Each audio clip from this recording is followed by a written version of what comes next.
Thank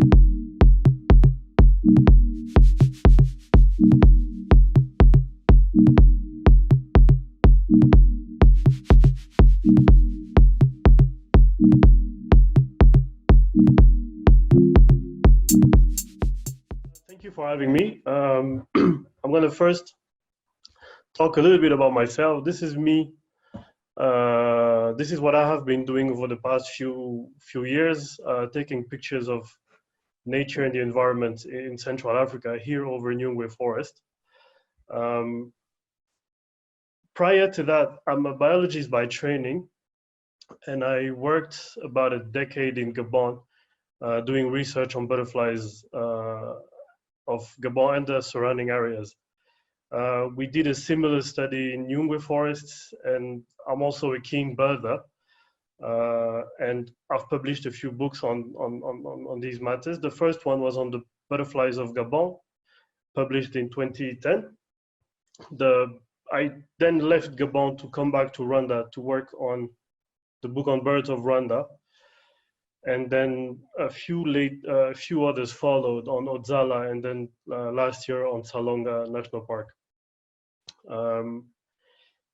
I'm going to be talking mainly tonight about an overview of what is Rwanda's conservation situation. What is, first of all, a presentation on what is Rwanda's landscape, what are the habitats that the country has, how was it before, how is it now, what is the general context that makes this country particular and worth talking about. I'll talk a bit more about the national parks. We have 4 of them. I'll mainly talk about the 3 big ones for now. And then I'll go on to discuss the current challenges and some lessons that we can draw from this country for the rest of the continent. So Rwanda is a small country. It's about 26 and something thousand square kilometers. It's a hilly country. It's high in altitude. When you've worked in Gabon, it's really particular to come here and find that the lowest point in Rwanda is about 950 meter high, just in this small little valley here on the southwest. That's about the summit in Gabon. The rest of the country is much higher. The highest peak in Rwanda is 4,507 meters on Karisimbi volcano. If you can look at this, you will see that perhaps you can already notice that the country is divided more or less in 3 parts. The higher altitude above 2,000 meter mountain, which are part of the Eastern Albertine Rift, the Eastern Albertine Rift Mountains. And then we have a central area made of medium altitude from about 1,800 to 1,000 meter plateaus, and then the lowest part, which is the eastern south parts of the country. This landscape influences on the habitat, even if many of these habitats have actually gone now. The main habitats of Rwanda, this is a vegetation map that I try to reconstruct based on the available information that you find. What you see on this map is there's a number of things. First of all, we can see that the country is divided in 2. The mountain forests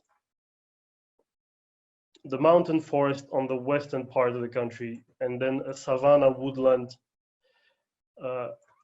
area on the east and south of the country. What is highlighted in white is what is currently protected by the law. So we have Nyungwe National Parks, Gishwati Mukura located here, the Volcanoes National Park, a small remnant forest protected by communities called Busaga, the large Rugezi Swamp at 2,000 meters of altitude, and then Akagera National Park in the east. The habitats within the national parks are still there. We can relatively infer what those habitats were, even if there's some level of degradation on the smaller ones.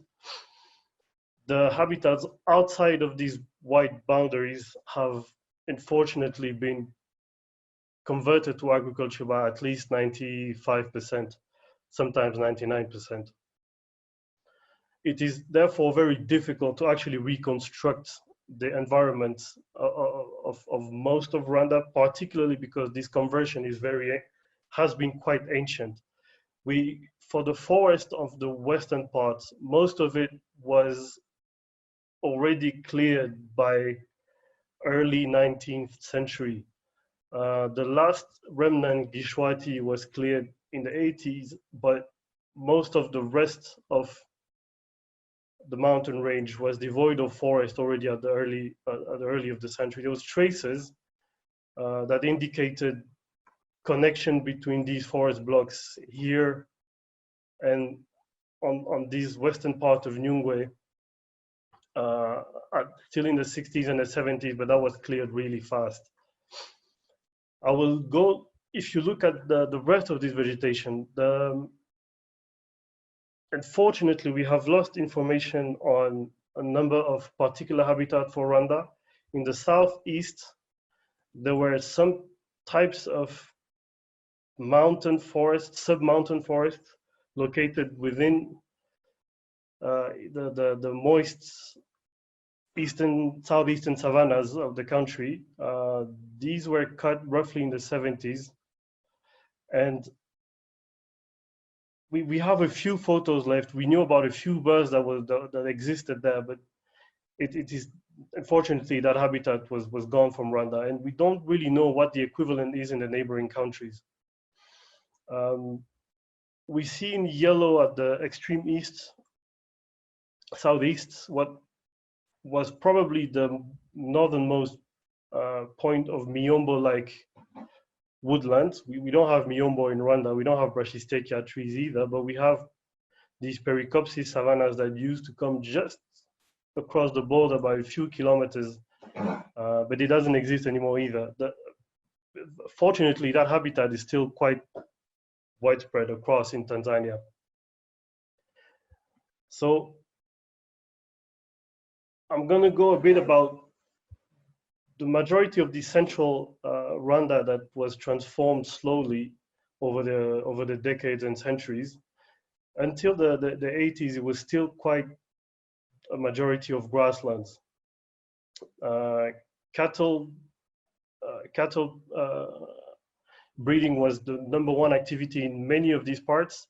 This explained why these grasslands were widespread. There was a little bit of agriculture, but it was never as present as it is now. Then that evolved quickly.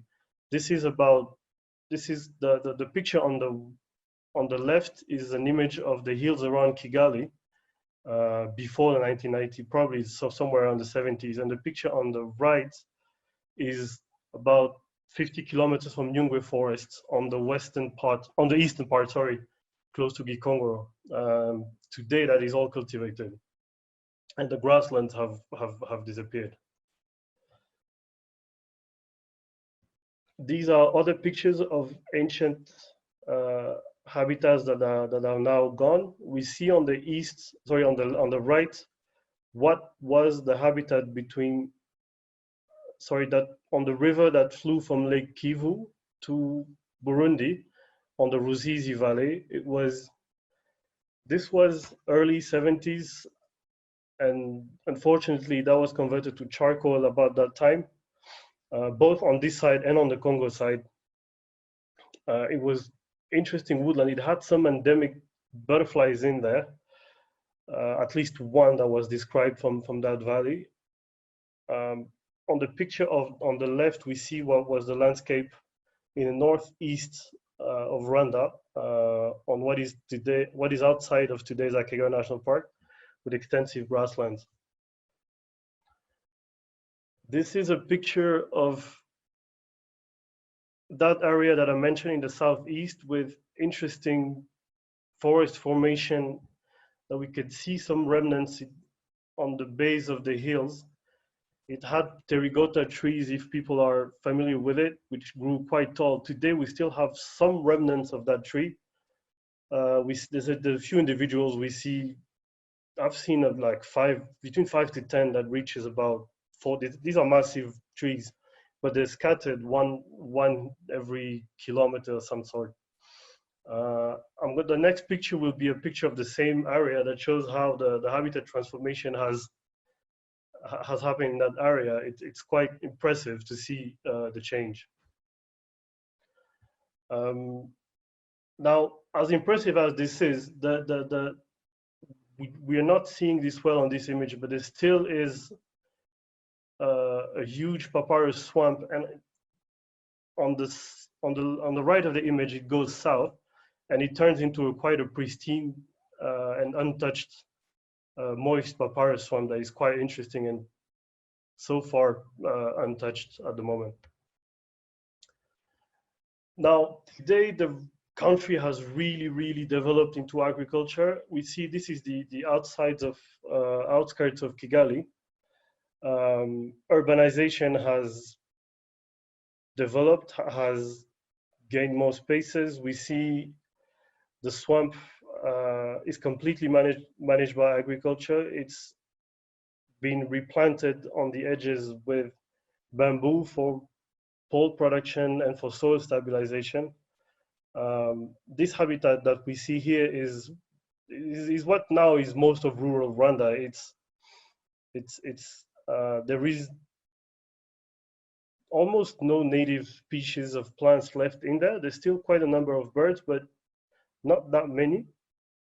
And that is the situation in the few next pictures that I'm going to show. We see the swamp wetland conversion into agriculture. We see this is in the southwest of the country, close to the city of Weghe. The hill there still had some remnant savannas around the late 70s, but it was changed later on. We have to also know that the center of Rwanda was always the most populated part of the country, and this has been the case for at least a solid century or more. So agriculture here and cattle raising were quite widespread. So we are now looking at what is the northeast of the country. That is the last habitat or environment of Rwanda that is now undergoing conversion into agriculture. We see that it still has quite a bit of native species of trees. This was savannas at least about 20 years ago, 30 years ago. It was still contiguous savannas with big mammals. It's now been converted into small farms, and agriculture on this side of Rwanda takes penetrates a bit less. The climate is drier, and there is definitely more cattle farming than agriculture, which is slowing down the habitat transformation. Now, outside of these areas, this is on the western part of the country, which we are now looking at mountains that are about 2,000 meters on the edge of Nyungwe Forest. These are habitats that were converted a long time ago, at least 80 to 100 years, and sometimes in some areas more than that. We see a lot of eucalyptus plantation on this image. We see all of these are eucalyptus plantations, which have been imported early of the last century and used mainly for poles and charcoal, which probably contributed to lessen the pressure of charcoal harvesting, at least in Nyungwe Forest, even if it's still unsustainable on the long term. Now, outside of rural Rwanda, and looking into the 3 national parks, the habitat are still quite well preserved. This is an image on Nyungwe. Nyungwe is a recent park of some sort. It was established in 2004. It's about 970 square kilometers, as mentioned here, but it's a high altitude forest. The grand majority of the forest is above 2,000 to 2,400 meters. This is a picture taken on the eastern part. The altitude that we see here is in the valleys at 2004, and on the hilltops at close to 2008 meter. It's a drier part of Nyungwe Forest. The reason you see some cleared area is just simply here because of the steepness of the hill, which the picture doesn't really show because it's an aerial photo. The hills are quite steep on some areas. The forest suffered little over the past 50 years, at least this part. There's been some fires in the 1990s, but they were still visible. Quite the areas that were burned were still quite visible in 2010. But now, when I go back to the forest, it's becoming more and more regrowth and hard to see the impact that existed. We still see some dead trees on some of these hilltops. We don't see them on these images, but on some of these hilltops, we will see some dead trees from the ancient fires, but they essentially, the forest has regenerated quite impressively. Now, like I said, this was the eastern part of the forest, which is drier, higher, slightly poorer biologically speaking, but is also quite unknown. On the similar ridge on this area, but much south, there's a remnant of bamboo forest. It is where the few bands of Hamlin monkey, old-faced monkey, still survives. It is where probably the Rockefeller sunbird is. I'm not going to say common, but it is where it was seen for the first time. It's been seen in a few other locations of the forest, but it is extremely rare in Nyungwe. We have about, I think we have less than 5 to 10 observations over the past 30 years. And they're probably because they're not located into the main areas where most people are going or visiting in terms of both tourists and regular patrols. This is when we go from the previous picture, when we move west, the forest gets to the Bigugu Peak, which is at about 3,000 meters high. These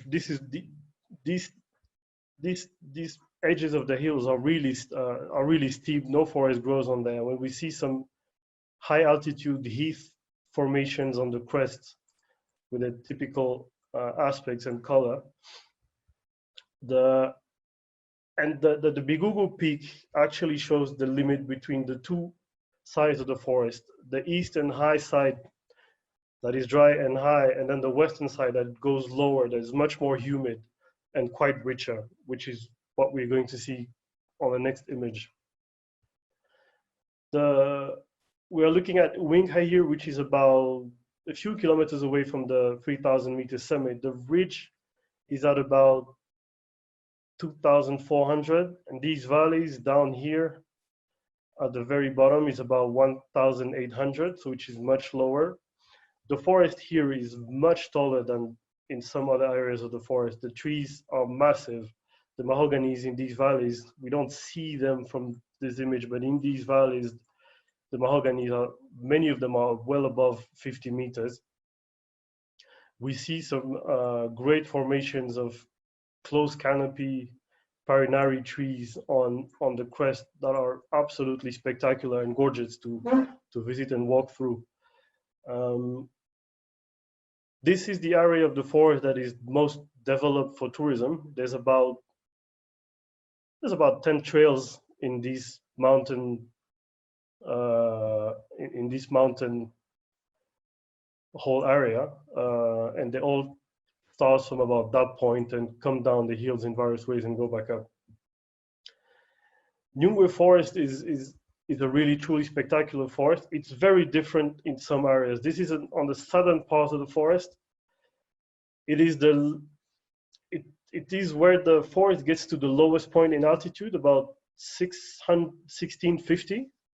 It is the least explored part of the forest. 2 or 3 bird species in Rwanda are known from one observations in these forests, and we suspect they might still be there, but we have not been able to go and verify.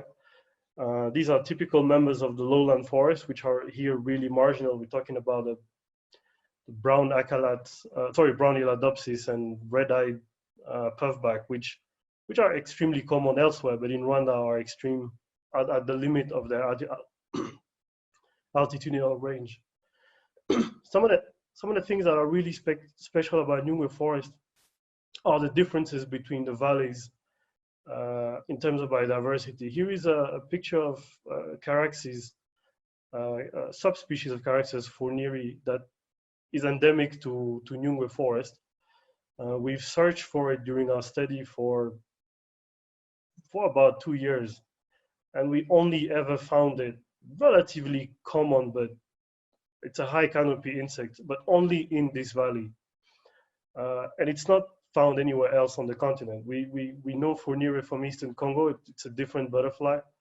So there are lots of things in this forest that still remain to be discovered and studied or understood.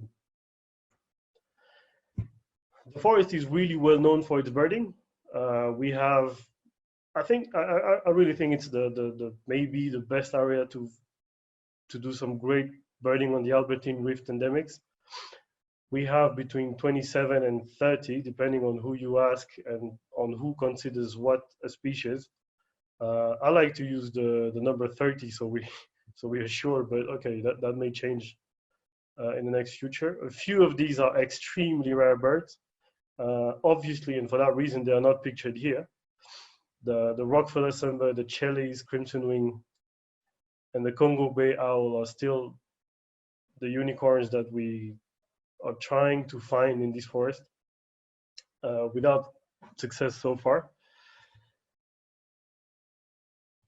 Now, when you look at Rwanda and then conservation success, one of the things that is worth noting is that within a small territory, we have a relatively good biodiversity across the groups.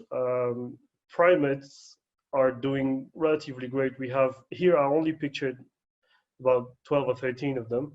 I've just purposely left out the galagos because of the lack of a good picture, and everybody knows they're not that easy to take pictures of.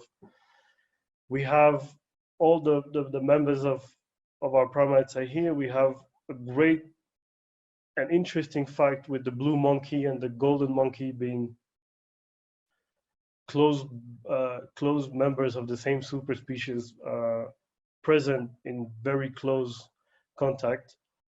The golden monkeys that we see here is limited to the volcanoes in Gishwati Forest, and the blue monkey would come as close as a few dozen kilometers, but still both of them are allopatric. There are some discussions that they are sympatric species, which would be a very interesting fact, but we don't know that for sure yet.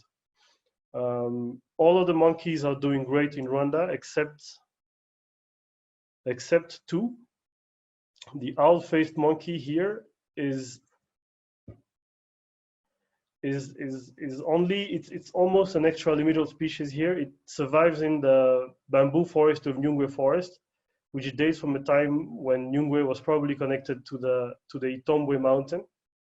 But bamboos in Nyungwe have receded dramatically, and so must have the owl-faced monkey.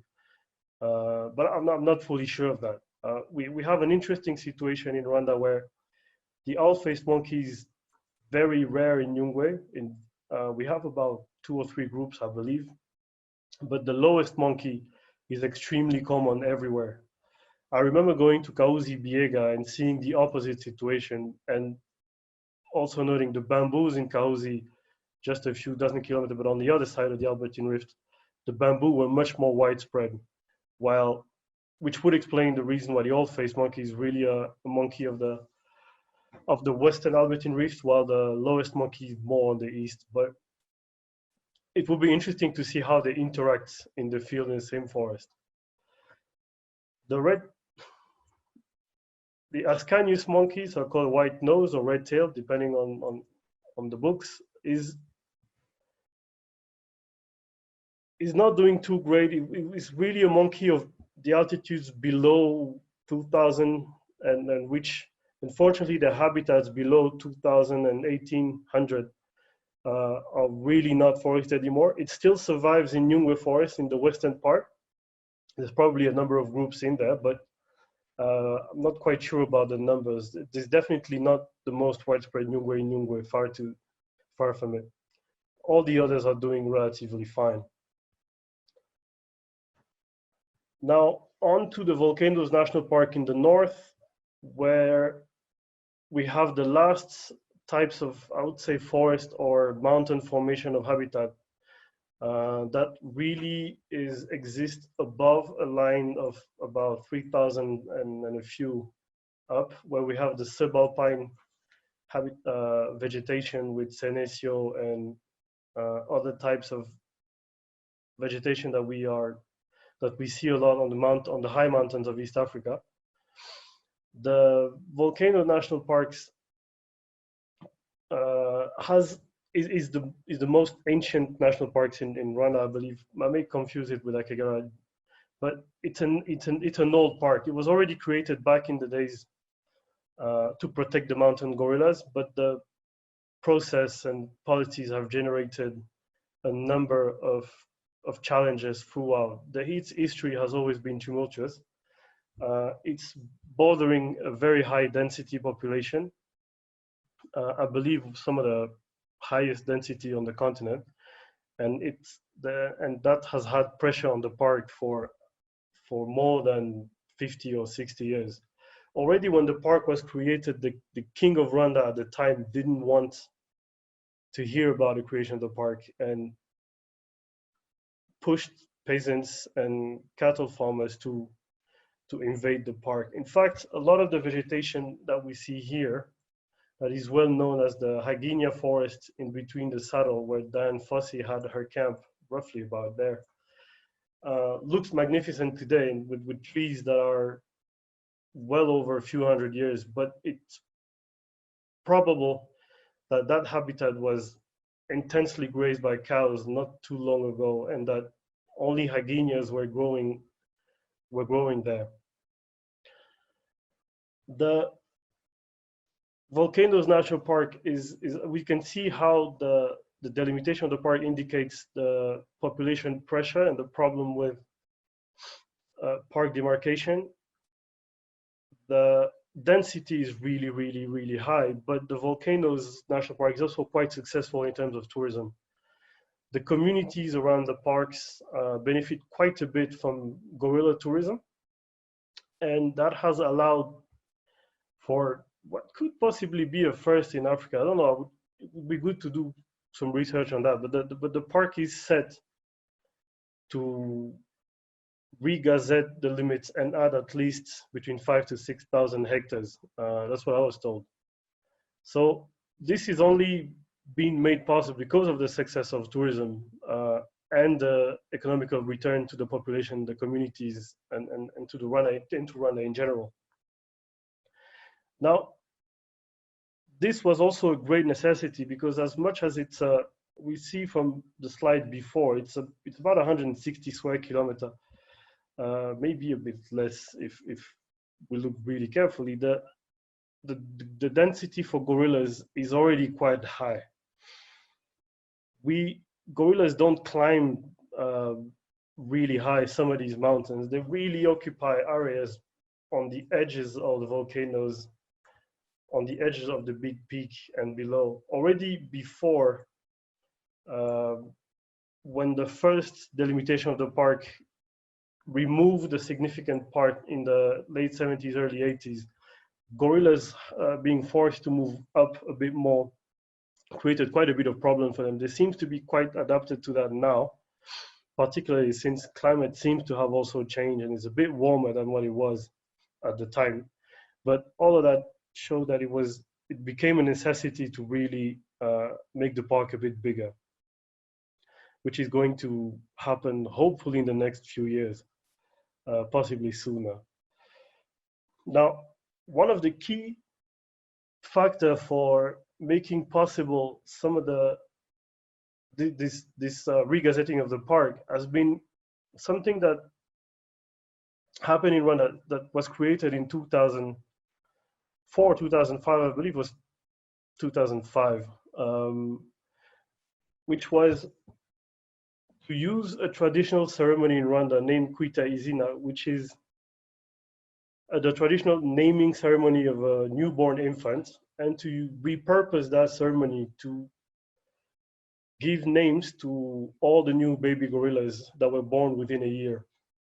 The first edition was 2005. We've now had, I'm pretty sure last year was the 15th edition.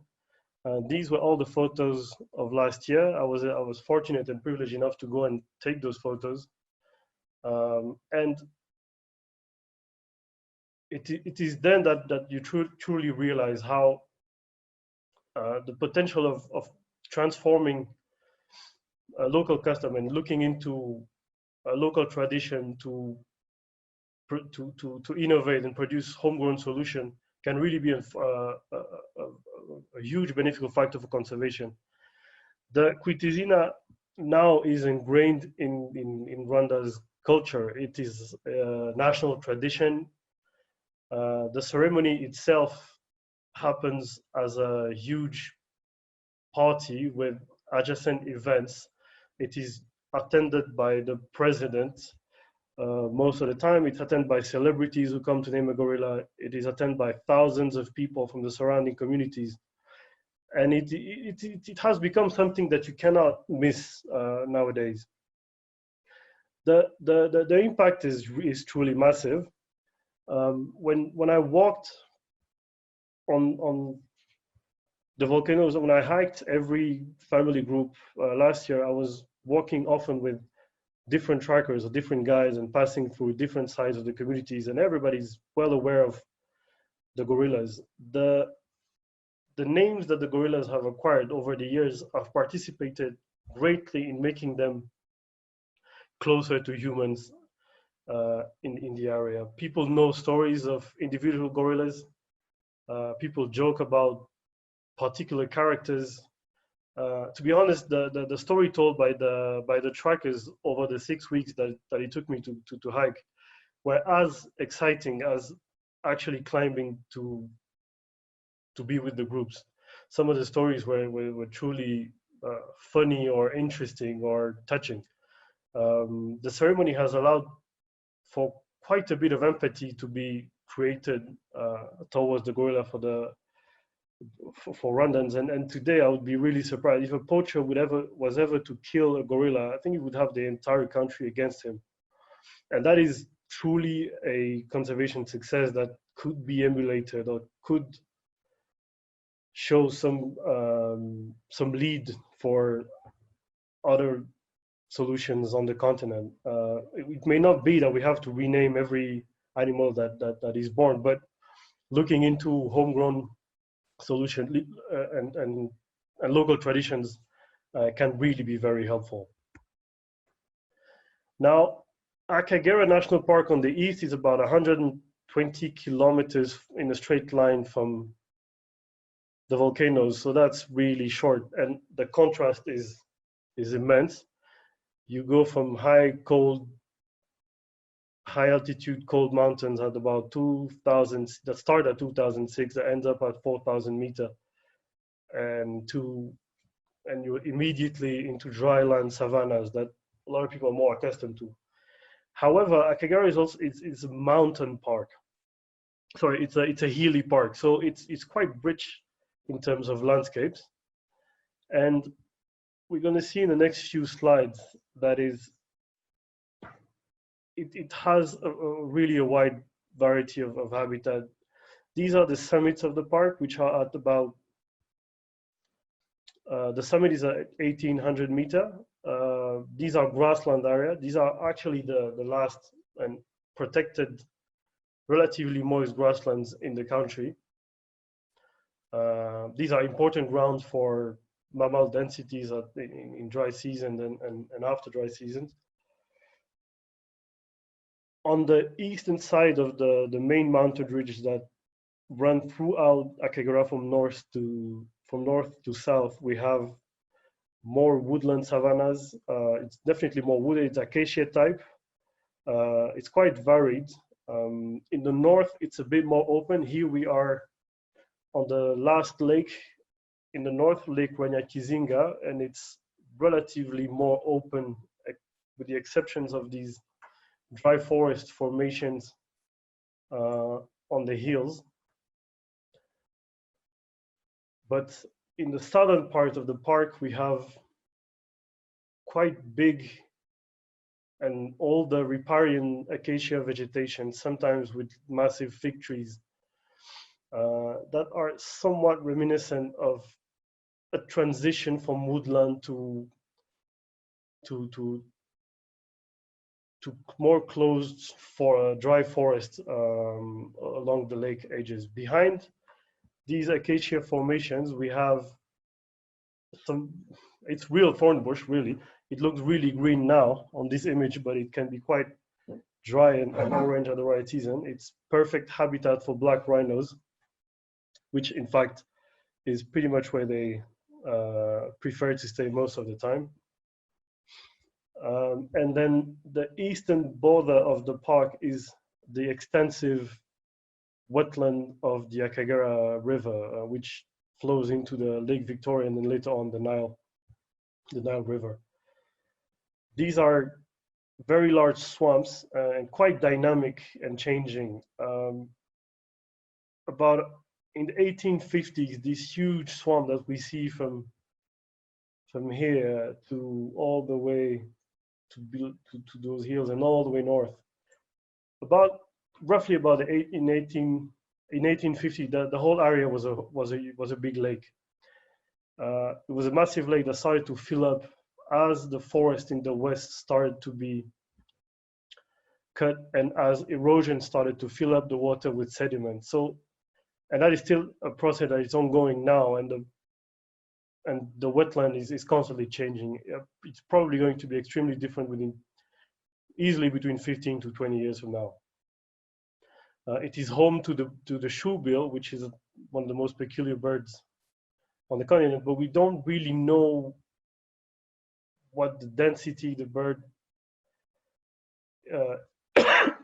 in what density the bird is, nor whether it moves regionally, because we're not too far from Lake Victoria in the northeast or the big Moyowozi swamps in the southeast. Chris Rush, who was here on this talk a bit before, has tried. I think you've been on a helicopter up there, and there was really very few shoebills that were seen. So we don't know. Maybe they move along, but it would be a bird worth exploring for conservation reasons. Now, Akagera National Park, sorry, is like that we saw the date earlier. It's an old park. It's a park that has had a very, very complicated history with land expropriation in the northeast, west of the park, actually, northeast of Rwanda. The limit of the parks have changed many times in plus or minus of the size of the park, which has had a detrimental effect to its history. The whole story stabilized after the 1994 war here, where the new limits of the park were set in stone and this time enforced. The biggest challenge after the war was the loss of mammals was huge. The Akagera lost probably about 80% of its big fauna. Lions had been exterminated. The last rhinos was seen in 2005, and there was huge human-wildlife conflicts across the border with the new human settlements on the sides of the park. In 2010, the park got into management from African Parks. That truly helped the situation. Then the first step that was done was to fence the park, which really reduced human-wildlife conflict, or at least the perception of it, and the efforts done to mitigate those problems. The park today is completely fenced, at least on its western border.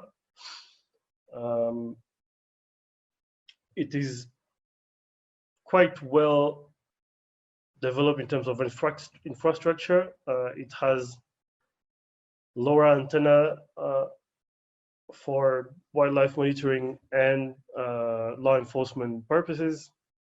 It's well maintained for in terms of fire management, in terms of poaching. There's no poaching anymore really, or very little to marginal poaching in Akagera. That's the case for the entirety of Rwanda, by the way.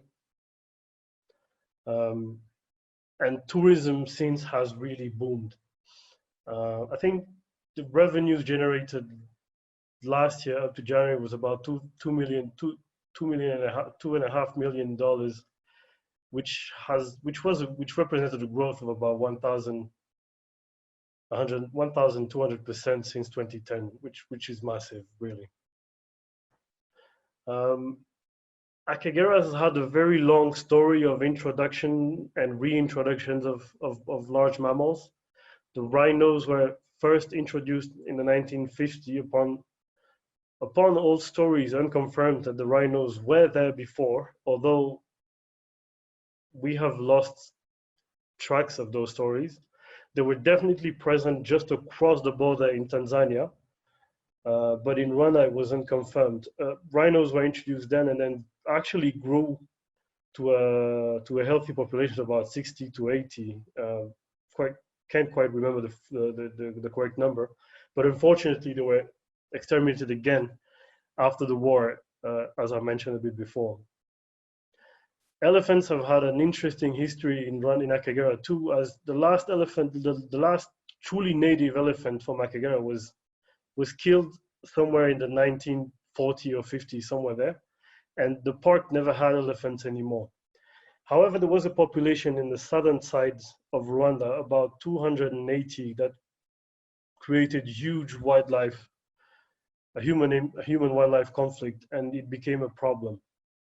And then about in the 70s, a decision was taken to exterminate most of these elephants and to relocate 27, I think, into Akagera. Today, that population has grown to about 100 individuals. We're not quite sure about what does it represent in terms of the carrying capacity. Sometimes I believe that it's close to the maximum without starting to have a really huge impact on the vegetation. Some people believe it can still go up about 100. I guess time will tell. Giraffes were introduced in the 80s. The 6 Maasai giraffes were introduced in the 80s, and they've also now grown to about 80 to 100 individuals. And then lions, which had a healthy population of about 300 to 350 in 1990, who went extinct a little bit after that, were reintroduced and are now close to 40 individuals. I think with 9 lions were introduced, and now we have close to 40. So that is doing relatively well. Now, what does it mean for conservation? What does this whole story mean for conservation? One of the most important or interesting thing about Rwanda for conservation is that somehow we're looking at a country that looks like what the future will be in many other African countries, with extreme agricultural transformation and conversion, and national parks isolated into Iceland, which poses problems that will have to be addressed some way or the other. We see that and the number one challenge will obviously be genetical diversity within the park. It's probably already a problem with the mountain gorillas. It will definitely be for Akagera for a lot of the mammals population. The density of mammals in Akagera, which is here in the east, underlined in white, is close to what it was before the numbers drastically went down in the 1990 war. But those numbers aren't really high. We have about 2,000 buffaloes, but if you look at the roans and elands, we have less than 500 and less than 100 for each. So as lions grow, there will be an impact on these populations, as some of these populations are small, so the genetic diversity will have to be addressed. Some of these parks being small now no longer have a chance of survival without active management. We're lucky this is what is happening. The government of Rwanda is quite actively protecting its natural asset, but this is a situation that should raise awareness to what's going to come for the rest of the continent if we don't pay attention. Initiatives like wildlife corridors, which could connect different parks, or transboundary initiatives, should really be encouraged, because as we see here from this map, once it's no longer possible, it's just no longer possible or realistic to do. Many of the continent habitats are still pristine, or at least to a certain extent extensive, and should be considered in that range, and should include diversity of habitat for conservation planning, not just charismatic species. In the past, Rwanda has made some of those mistakes to consider charismatic species only, and that has resulted in a certain loss of very suitable habitat, which has triggered a loss of biodiversity. Now, agricultural conversion at the scale of what we have in Rwanda also has its own sets of consequences. Erosion is one of the most dramatic after biodiversity loss. Rwanda, we even have a ministry here, about a ministry dedicated to natural resource disaster, and a lot of what it's doing is addressing issues of landslides and erosion, and this is largely due to intensive agriculture in hilly countries. Some of the solutions that were taken were to massively reforest, but unfortunately in a few areas, the reforestation used foreign essence, such as here, we see huge plantation of alnus trees, alnus from, I think, Canada or Europe.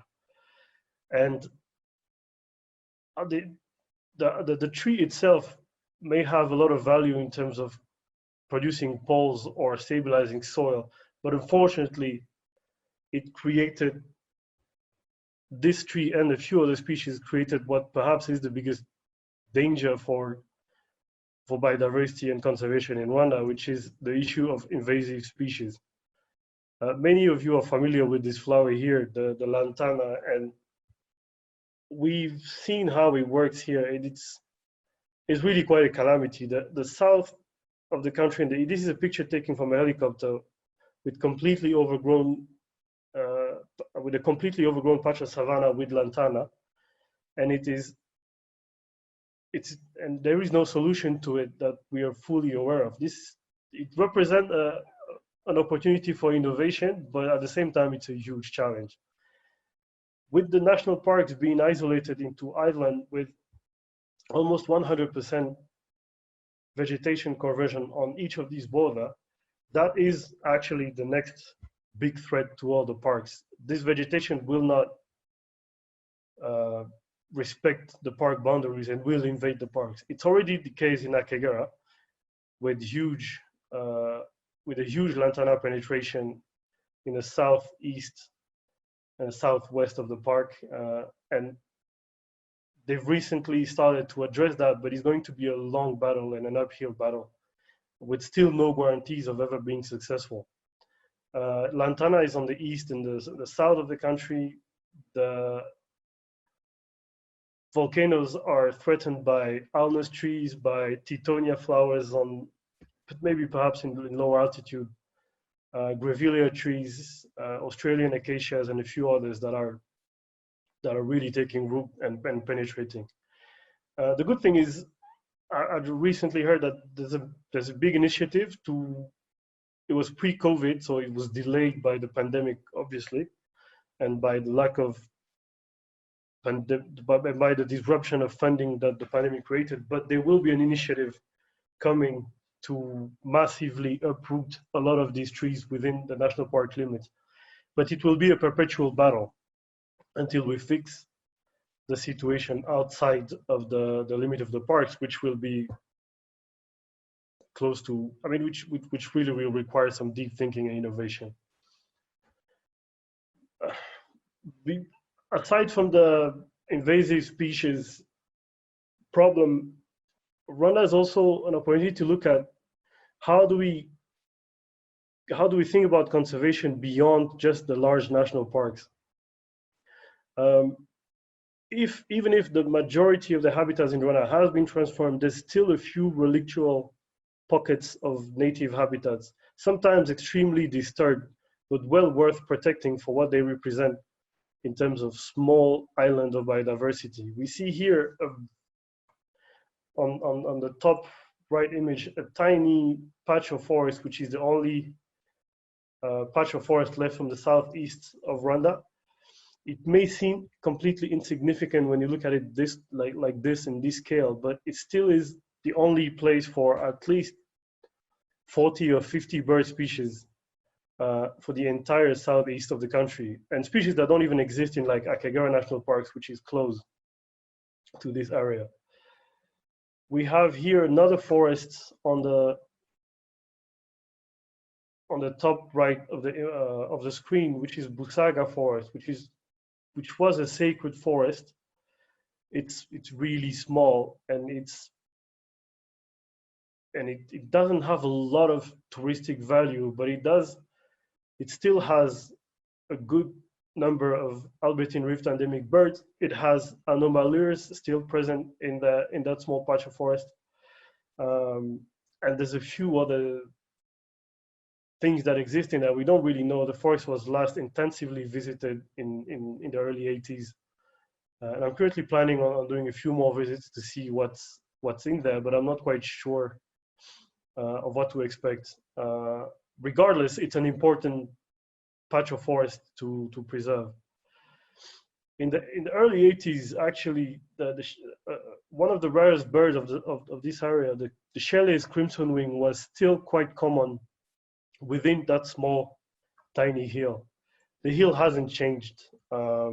Obviously, the crimson wing is now becoming exceedingly rare, close to critically endangered, and we don't know why. But it would be a shame to lose a forest like this without knowing if there's a few of these birds that even survive. And it being a crimson wing, it would take some time before we would be sure that it doesn't exist. Something that also we've discovered of recent is within the transformation of the habitats, a lot of the transformation have created artificial habitat that were immediately colonized by native vegetation, sometimes a bit in mixed composition with exotics, but nevertheless, habitats like the small water dam that you see here on the bottom right, there are numerous across Rwanda. At first, we didn't pay too much attention to them. We just paid a few visits for water birds to be for curiosity. But we realized recently that some of the water birds of the country that heavily suffered from agricultural erosion pollution, from erosion pollution and the lakes transforming into muddy water, these birds have found a way to somehow rebound on many of these dams, which we didn't expect here. One of the most typical example is the lesser jacana and then the white-backed duck, which we hadn't seen since at least 20 or 30 years, because these dams didn't exist and the wetlands were heavily damaged. But now with the appearance of many of these dams, these birds have suddenly reappeared, which proves, and the size of all these small habitats that we see on this slide proves that somehow nature's resilience is quite impressive when you really pay attention to it, which here we start to do because of the scale of the habitat conversion elsewhere in the country. Wetlands in Rwanda will be the last frontier for conservation. this is the big marsh of the Weghe, close to the volcanoes. It's located at about 2,000 meters of altitude. It's a massive wetland that suffered quite. It was surrounded by mountain forest, at least until perhaps the late 1800 or early 1900. It suffered quite a bit from hydropower exploitation in the 80s and early 90s. It seems to have somewhat stabilized now, but we are waiting to see. It's the #1 place with a high density of growers, swamp warbler, and a few other birds, a few water birds for Rwanda and the region. Now,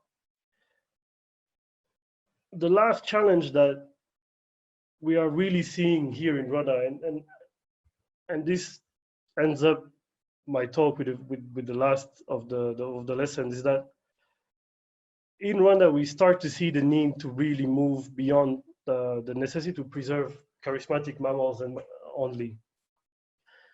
Outside of the national parks, the bird communities are diminishing and the bird diversity is diminishing. There's many causes for that: urbanization, agriculture, the use of insecticides, but also the transformation of habitat that are often neglected or not seen as particularly important, such as grassland. And I'm mentioning grassland now because in the course of the last decade, we've seen with reforestation and the hunt for carbon fixation that grasslands are somewhat on a disadvantage, and we are losing them quite a bit on the continent. And here we see what it looks like. Grassland species outside the park are mostly extinct. Everything that existed in low density has almost completely disappeared, and what's left in the park is actually quite endangered. Species like tawny eagles or martial eagles that used to be widespread all over the country only exist in like a few couples of individuals, a few breeding pairs. In Akagera, there's probably 1 or 2 breeding pairs of martials in the volcanoes, and I heard that there was also a couple in Nyungwe Forest, which is a bit surprising. Tawny eagles are still present, but it's nothing compared to what I used to see when I was a child. We would count many, on any given day, we would count at least 4 or 5 observations by just standing somewhere, anywhere in the country. Now you'd see a pair if you drive about 100 kilometers, maybe. Urbanization has impact on things like swallows that I never expected to see animals like this lesser striped swallow disappear from Kigali, or only being present on the vicinity and then receding territories with the years that pass. And I think this is really what the lessons that we can draw from Rwanda are. That if we could look at this country and understand some of the trajectories that conservations are taking in terms of isolation of the national parks and the necessity to create more and wildlife corridors, and to consider a bigger diversity of habitats, not just large mammals, we would probably do better for conservation for the continent. That's it. Thank you.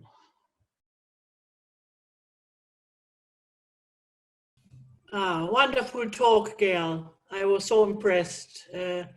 But of course, we can't kind of avoid looking at the elephant in the room, which is population growth. Rwanda being the most densely populated country in Africa and having gone through horrible genocidal events, which of course also are caused by that situation. Now, what is the policy about population at the moment, and is there any discussion going on with what should happen in the future? Thank you, Sabil. Unmute, please. Mute yourself, please. Thanks, Gaël. Welcome. Yes, there's a lot of discussions about it, these discussions exist. Actually, they've been existing for quite a long time. We're discussing that in details in the book that my father and I are writing about the natural history of Rwanda, which will probably be 3 volumes and 400 pages each because this history is complex. There's a number of programs existing today that have slowed down this population growth quite dramatically. But the issues of these mountainous area in Africa that are quite fertile, the population growth is an old issue. We have it in Rwanda, in Burundi, in Uganda, in Eastern Congo. Malawi is following closely. And it is a reality. I know that at policy level, there are incentives and a lot of programs for family planning. They are working. There's also constraints that are just realities on the ground. People are just slowing down because development is allowing people are becoming richer. The people are moving away from poverty, and that has a positive impact on reducing population growth. If you ask me if it's working fast enough, no, I don't think it is, but it's going into the right direction. And anyway, even if it wouldn't work, the habitat conversion has already happened, and it's not of recent. And we're not going to go back to, we're not going to reverse that. So we just do with what we have. And the government is quite efficient, at least on the conservation within the national park side. Thank you, Gaël. Any other questions? Looking for raised hands or electronic raised hands? Mark Gately. Thank you, Mark. Would you unmute him? Mark, if you can switch on your camera, I'd like to see you. There you are. Welcome, Mark.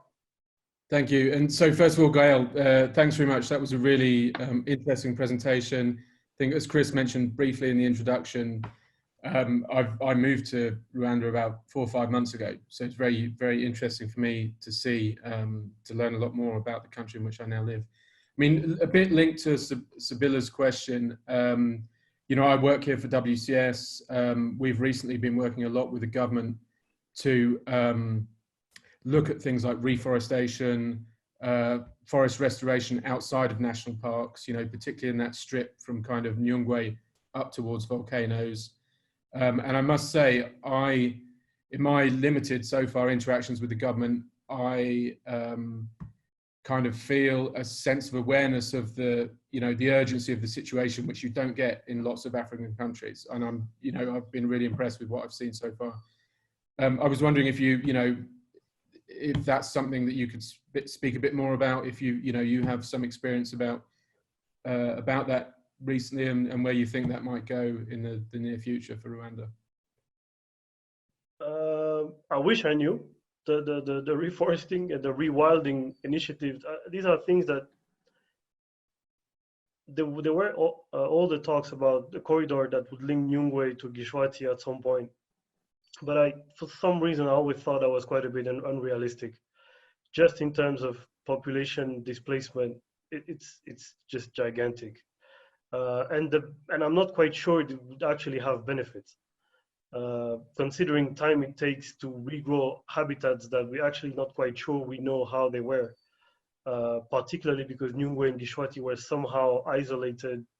I mean, we have blue monkeys in Nyungwe, golden monkeys in Gishwati. I'm not quite sure we should link these forests necessarily, but I think it's a positive thing that these discussions exist and that the government is keen on going in such direction. Particularly because there's many areas that the country would actually benefit from such initiatives. We're seeing now that the volcanoes are going to gain another 5,000 to 6,000 hectares. That's great. I'm really curious to see how that's going to happen, because we are talking about rewilding an area that's 0% wild.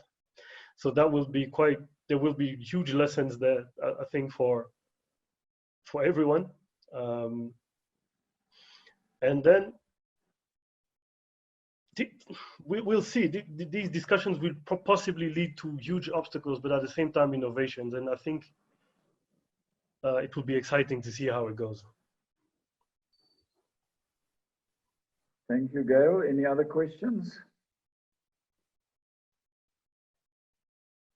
I think Gaël and Mark should get together at least for a cup of coffee or We'll arrange that, breakfast time. Yeah. So Mark, I want to report back next week that you've had a drink or a cup of coffee with Gaël. No, not at all. We will facilitate that discussion and join the discussion.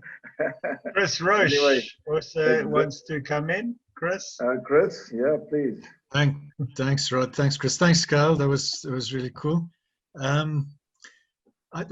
Just to, I suppose, build off what Mark was saying, and I mean, I wonder about, you know, the government in Rwanda does a really good job with, as you said, with what is there, what is conserved at the moment.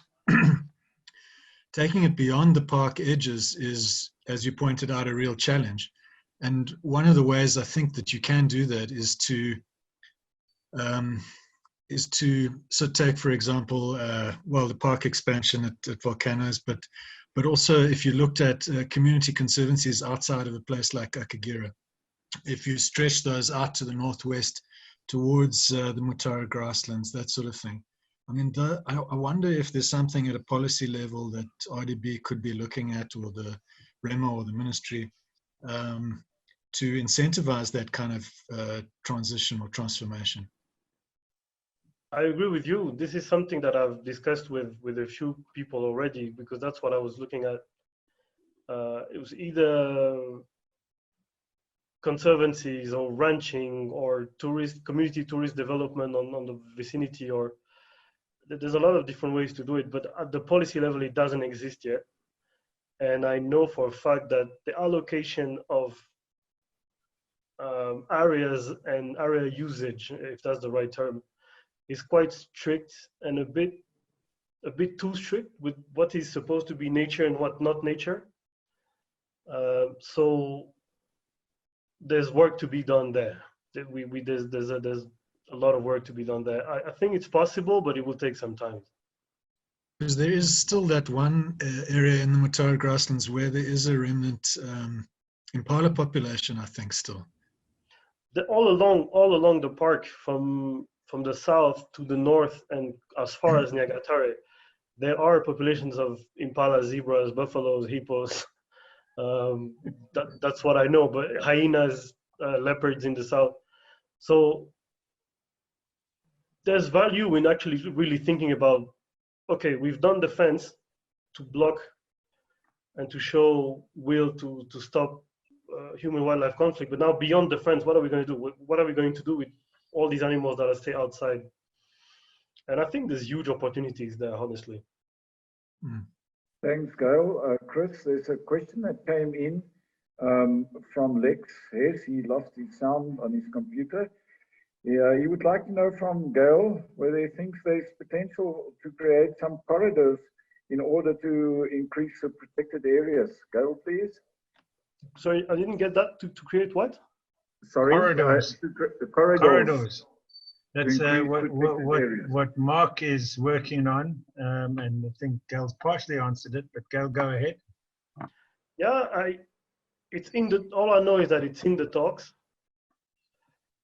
All I know is that it's going to be really, really hard. Not impossible. Rwanda is not short of succeeding on challenges, maybe some even tougher than this one. But if you think about it, it's going to be corridors linking what, how many people are going to be moved, how wide, how. Personally, I see a lot more values, and that has its own sets of challenges in transboundary parks, sort of linking Akagera National Parks to what's across in Tanzania, working a bit better with Gahinga and Virunga in Congo, and then between Nyungwe and Kibera in Burundi. On the long term, those are going to be really needed initiatives. But the corridors within Rwanda, it will be challenging. Thank you, Gaël. Leslie Cornish, we have noted your applauding Gaël. Thank you very much. Probably a last question, and then we could say goodnight to the people. All right, doesn't look like we have any last questions. There's Neil Schuf. Neil, welcome. Just unmute yourself. Thank you, Neil.